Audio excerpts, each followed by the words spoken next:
তাহলে সফলতা যদি পেতে হয়, ব্যর্থতা যদি আমাকে আপনাকে দূরে নিক্ষেপ করতে হয়, তাহলে ঈমানের সাথে নেক আমলের রাস্তায় আমাদেরকে হাঁটতে হবে। তার মধ্যে নেক আমল, মাহে রমজানের মাসে গুরুত্বপূর্ণ আমল একটা রমজানের রোজা রাখা। রমজানের রোজা রাখা,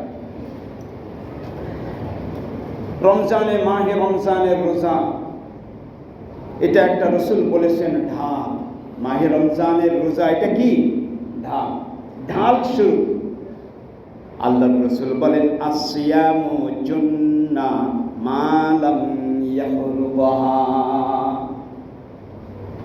রোজাটা হলো ঢাল স্বরূপ, যতক্ষণ পর্যন্ত ঢাল ফেটে না যায়, ছিঁড়ে ফিরে না যায়, ততক্ষণ।